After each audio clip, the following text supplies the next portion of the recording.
Hello, this is Tony McCloskey. This is my Five Branches Dietetics slideshow presentation recording from spring 2021. I call this the 30-year bean project. This is a recipe that probably my signature dish, the recipe I've worked on the longest consistently out of any other recipe project that I've had in my life. So we're close to 30 years. I think it's like 29, but I'll call that 30.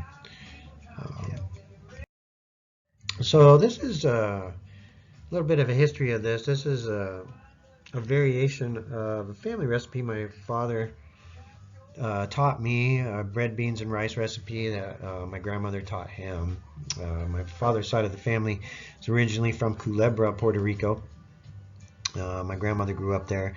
My father grew up in New York City, but he was from Puerto Rico, and I was first exposed to this when I was around 14 years old.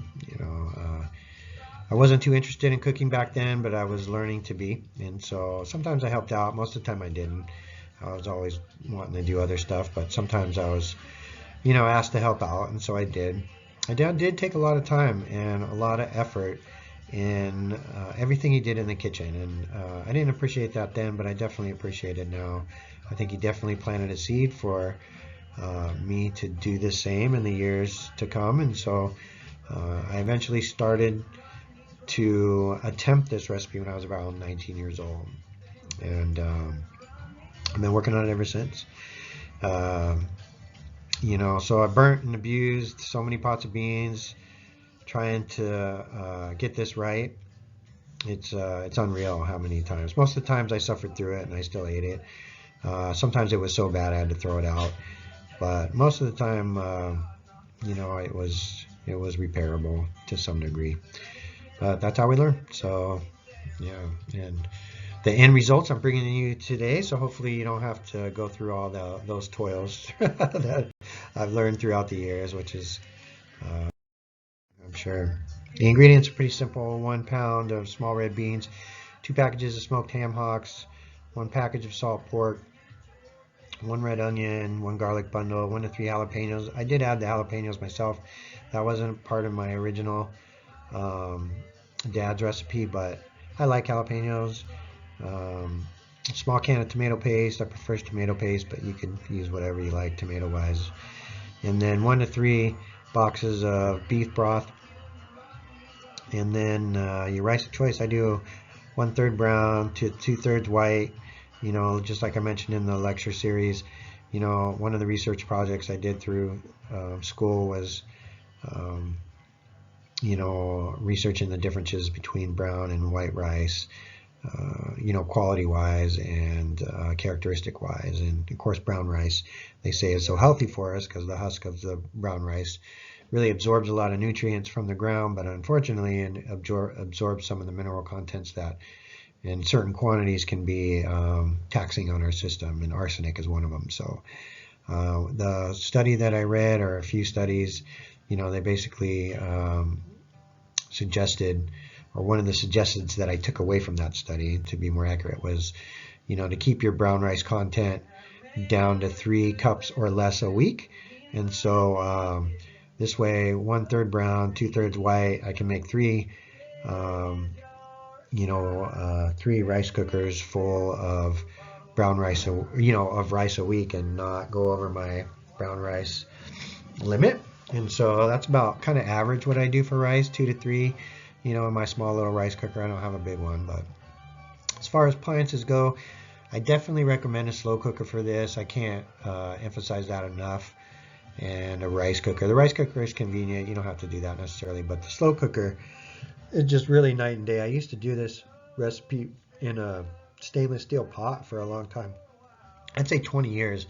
And I ran into so many issues with the stainless steel pot. I mean, it took so much finesse and babysitting and all this to get it right that it was, it was a difficult, it was a toil to do this well through the years. And once I switched over to the slow cooker, somebody suggested it, my mom, I think, and it cured all the problems that I was having with the stainless steel pot. by just switching over to a slow cooker. It was just a beautiful, beautiful thing after that. So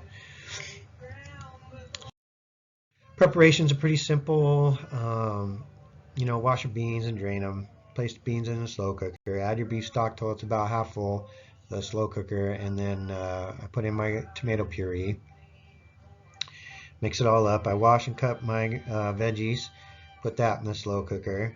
I always wash my pork and then drain it, and then I cut my salt pork into, about an inch by inch squares, something like that.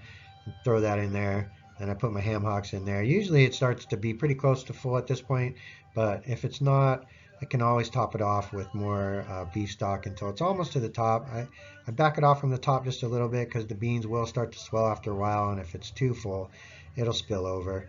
And I don't like cleaning up a big mess, so I usually do it that way. And then I turn my slow cooker on high setting until it starts to boil. As soon as it boils though, or even just a little bit before, if I know it's getting ready to, I'll turn it down to low, and that's when the main cooking takes place. And so I cook this meal like 8 to 12 hours, and that's like minimum really. Like 8 is super minimum. That's like my high speed version of this, like fast food version of it if I'm really, really hungry and I was just jonesing for it. But most of the time it's 12 hours minimum to 16 really.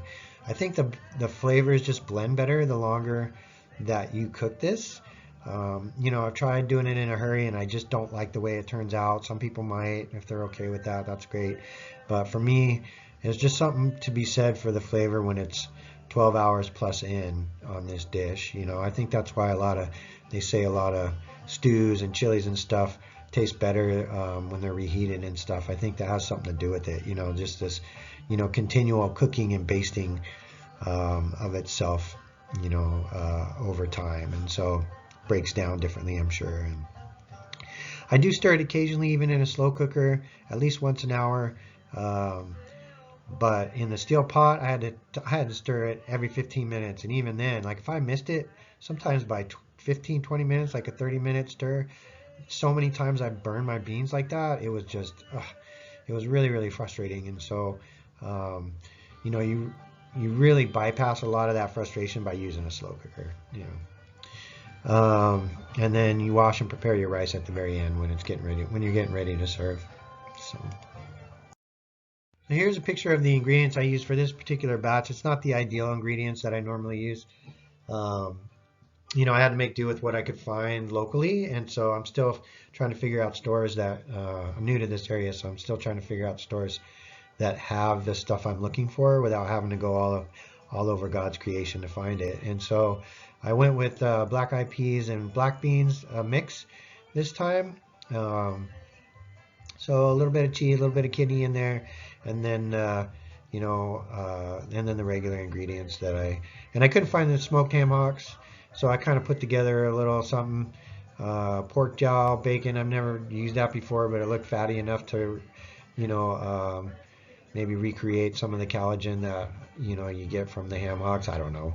And then some of the tenderloin, and then the salt pork I was able to find. So the honey and the peppers just in there because I used that counter for different stuff, but I didn't really use it for this particular recipe, and I have before. Sometimes a little sweetness can bring out flavors differently in meals, and then pepper, of course, is a good cheat mover, and so I like pepper in just about everything. But for this, I never really found that it made so much of a difference that I use it all the time. It was like, yeah, it's okay, it's nice, but it didn't really make it memorable in any way, so I just don't use it anymore. And then, of course, the wine, I try to have a little wine when I cook anything serious anyway. So that's there for that. This is the first few steps, cooking, rinsing the beans and then prepping my veggies, what it looks like in the pot about half full with my veggies. And then I add my meat. And so this is the before and after. This is before it starts cooking, and then the secondary picture is after it's done. This is after about, I would say, 10 to 12 hours maybe. Like I said, I used to simmer this dish in a stainless steel pot for the first 20 years making this, and I had to Like I said, I had to stir it every 15 minutes or it would burn. And I thought the ham hocks sometimes would weigh the beans down and hold them so close to the stove that that was what's causing it. And so I put the ham hocks in later at the very last few hours. Um, but sometimes I ran into that. First, I still ran into mushy beans, and second, my ham hocks weren't always done when I wanted to eat them, and so it was a real difficult process back then. And then once I did the slow cooker, it cured everything. Like the ham hocks were falling off the bone. I wasn't burning the beans. They weren't mushy. You know, they tasted kind of, you know, had the texture and consistency that beans should have. And so it was really, you know, that was just like it was the golden key to this recipe. And so yeah, so that's what it looks like when it's done. This is you know, the prep. I use jasmine rice for this because I don't have any brown rice with me, and I don't have a lot of room here where I'm at. So um, I'll be looking for brown rice in the future, but I have a big bin of jasmine rice, so I just use that. For the longest time, I just did white rice anyway. Um, and that's what it looks like on the plate.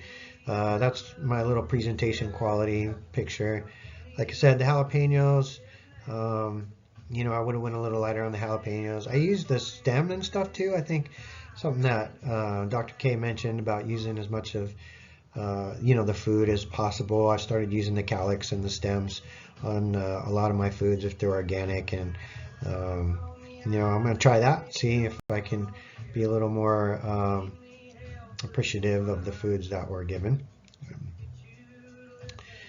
And so, yeah, this is the example here. So, um, so a little the TCM breakdown of the ingredients here. The white rice, we all know, spleen and stomach friendly, digestive aid, as well as a chi enhancer. Um, I think too, one of the nice things about having rice with this, like I don't serve this without rice. Like if I share this with people and they just want to have the beans, like I strictly will be adamant about no. Like if you're gonna eat it here, you're gonna have rice with it because that's how it's traditionally like presented, and that's how we're gonna do it. And so, and usually, if I'm doing the cooking and I put all this effort into it, people don't complain about having to have a little rice with it. Um, but you know, we all know that white rice definitely supports the spleen and stomach. And small red beans, I'm just gonna guess they're not adzuki beans, so but the closest thing I can come up with was adzuki bean. So heart and blood friendly protein, you know, red for the heart, red for the blood, and you know, I kind of just went with the color coordination on that one. Smoked ham hocks, you know, it's a collagen rich piece of meat. You know, you got a lot of the skin in there, real thick skin, and a lot of the joints up in the ham hocks and stuff. And so that really breaks down. And I think it supports our joints really well. I think it supports our skin really well. And then, of course, you have the natural meat that supports the blood really well. It's a cooler meat, but when you smoke it, I think it balances out the coolness, makes it more neutral that way. The salt pork, you know, the salt adds to, you know, a little bit of kidney support. I think the nice thing about this, you don't have to really add salt or sugar or anything to this recipe because the salt pork kind of does it all naturally. And so, and if it is a little extra salty, like I like to go heavy on the salt pork sometimes, and it does get a little, I go a little buck wild too much, and then it gets a little salty. But the rice, when you pour it over rice, rice balances out everything, so it doesn't feel overly salty when it's on rice, which is the beauty of rice, I think, in a lot of ways. And then, of course, more blood support because of the, you know, the natural meat product. Jalapenos, I couldn't really find anything on jalapenos, at least on my app. So I'm going to say liver support because those are green jalapenos. Definitely moves chi, definitely moves blood like most peppers. Hot natured, of course. So, you know, if you got a hot heat condition or, you know, you're predisposition to get warm real easily, you can easily admit this. The original recipe, like I said, my father's original recipe did not have jalapenos. I added that because I like a little spice with my life. And so and that was a nice way to kind of make it mine, I guess. The red onion, I think, is good for heart support, blood support, chi mover. If it's a little bit darker purple, maybe even some kidney support. But for the most part, I think we're pretty safe on the heart and blood. And then, you know, of course, it's pretty aromatic, so it definitely moves chi. Garlic, we all know, is a good chi mover, anti-parasitic, and a detoxifier. And then the tomato paste, definitely in support, cools the blood, um, clears heat and stuff like that. And then the beef stock, a real powerful blood supporting fluid and base for a lot of soups and chilies and things like that. So, I think it's a pretty well balanced meal. Um, it's a great staple, and I find it, it just really speaks to my soul. I mean, I guess that's the Puerto Rican side of me, just really loves it, And so, I hope you all, and if you do make this, I hope you enjoy it. Like I said, you can mix and match whatever you want to put in to make it yours too. But this is, I think it's a pretty good dish. It's my signature dish, and one that I share with people that I really, that I care about. So yeah. So that's my presentation. I hope you enjoy it, and thanks for watching. So have a beautiful day.